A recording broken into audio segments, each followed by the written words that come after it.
तो नमा मित्रों, प्लीज़ संस्कृत से चैनल में आप सभी का हार्दिक स्वागत एवं अभिनंदन करती हूँ। आशा करती हूँ कि आप सभी स्वस्थ होंगे, मस्त होंगे और अपनी आगे की परीक्षा में लग गए होंगे। और एक अच्छे विद्यार्थी का लक्षण भी यही है कि अपनी निरंतरता और बारंबारता को तब तक न त्यागे जब तक कि उसको उसका लक्ष्य न प्राप्त हो, है ना। कहते हैं कि अभ्यास करने से बहुत सी चीज़ें हासिल हो जाती हैं।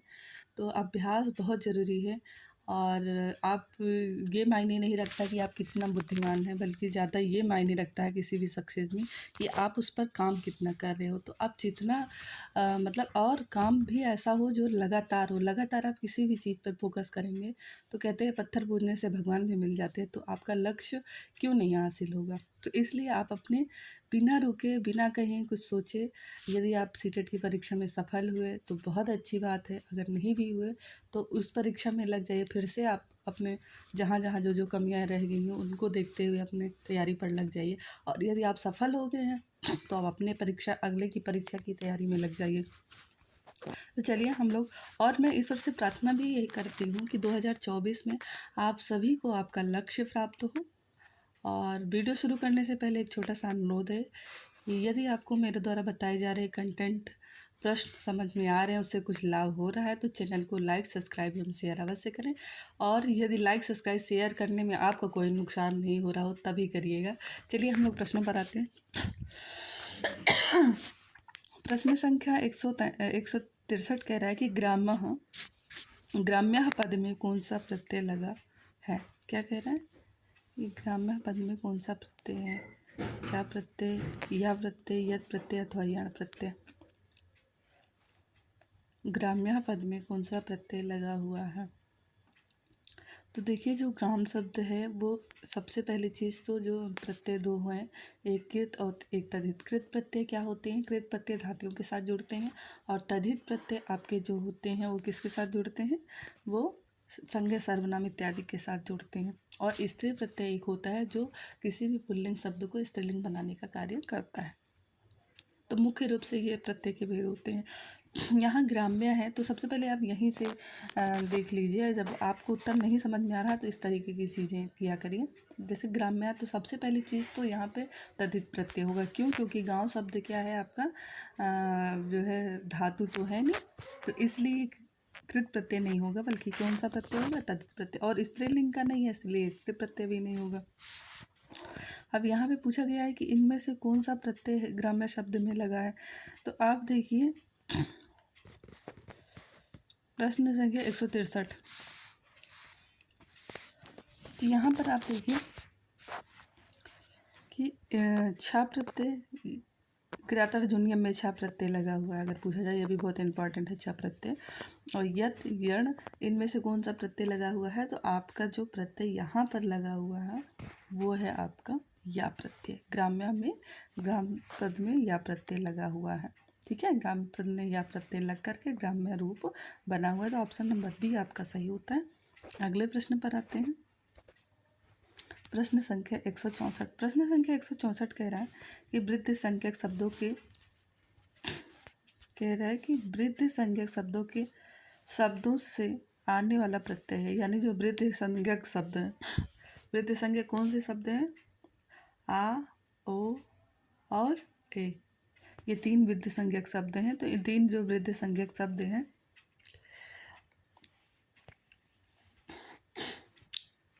ये तीनों वृद्धि संज्ञक शब्दों से आने वाले प्रत्यय कौन से हैं। तो क्या या है, क्या ठक है, कि ढाई है, कि ढक है, कि छा प्रत्यय है।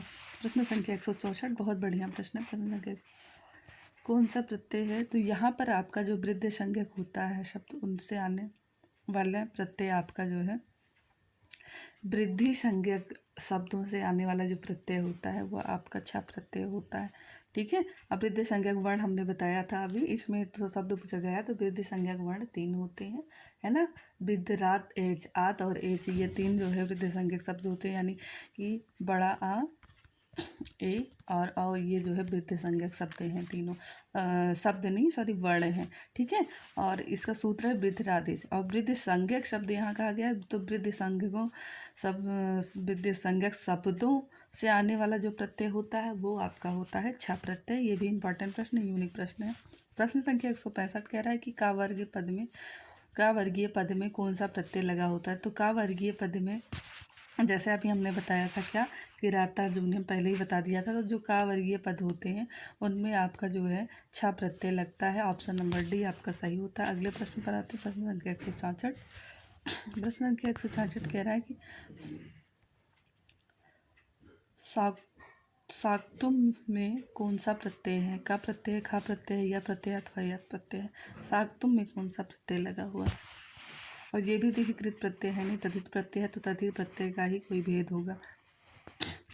तो जो आपका साक्तुम है इस शब्द में आपका का प्रत्यय लगा हुआ है। कौन सा प्रत्यय लगा हुआ है, का प्रत्यय। चलिए प्रश्न संख्या 167।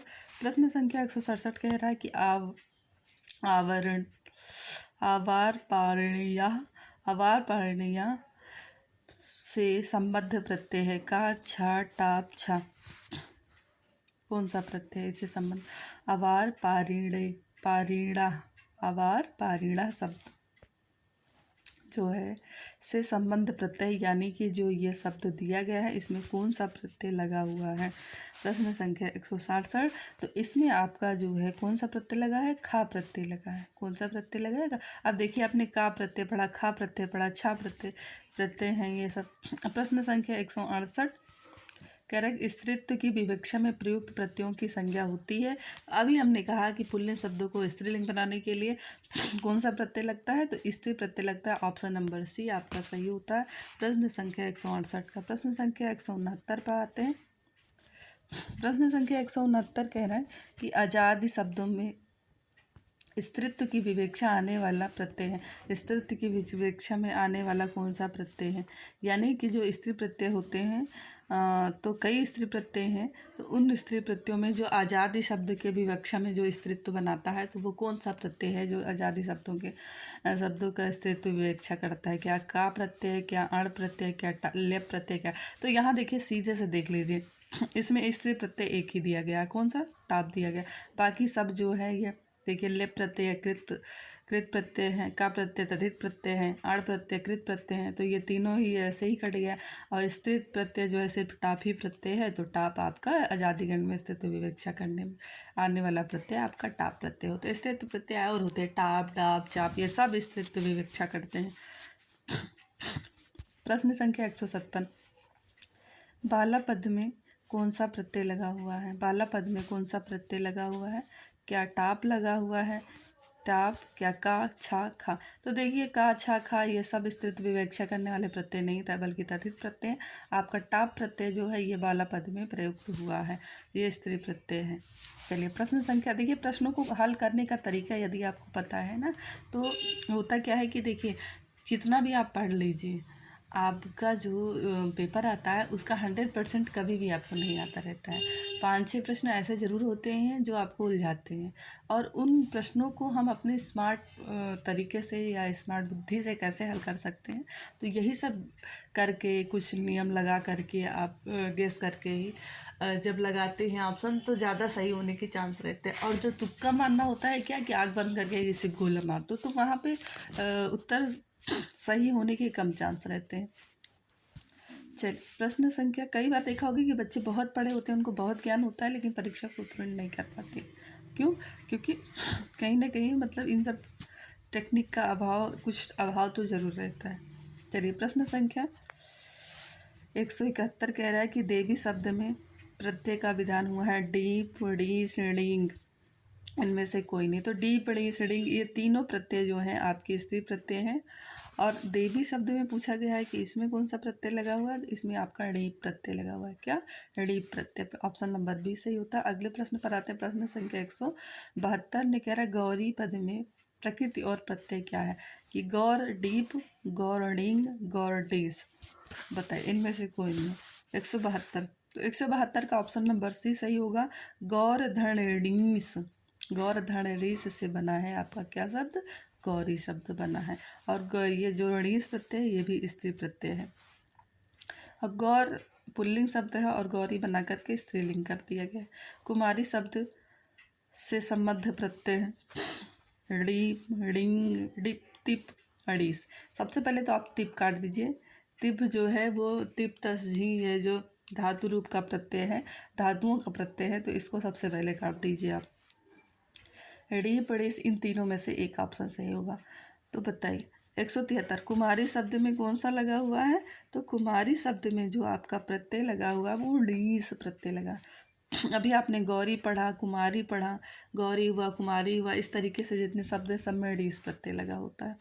चलिए प्रश्न संख्या 174 और आज का आखिरी प्रश्न, त्रिलोकी पद में त्रिलोकी शब्द में किस प्रत्यय का विधान हुआ है?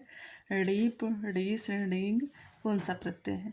तो त्रिलोकी शब्द में आपका जो प्रत्यय लगा हुआ है वो लगा है ड़ीप प्रत्यय। कौन सा? ड़ीप। त्रिलोकी, चंद्र, इस तरीके से की वाले जो इस तरीके से आते हैं शब्द, उन सब में ड़ीप, ड़ीस प्रत्यय लगा होता है। ऑप्शन नंबर ए आपका सही है। आशा करती हूँ कि आपको मेरे द्वारा बताया जा रहा कंटेंट समझ में आ रहा है। ये समझ में आ रहा है तो फिर से एक बार अनुरोध के चैनल को लाइक, सब्सक्राइब एवं शेयर अवश्य करें।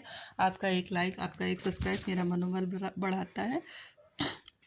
चलिए इसी के साथ वीडियो को समाप्त करते हैं और फिर से प्रभु से ईश्वर से प्रार्थना करते हैं कि आप सभी सफल हों, अपने लक्ष्य को प्राप्त करें। नमो नमः, नमः संस्कृत है।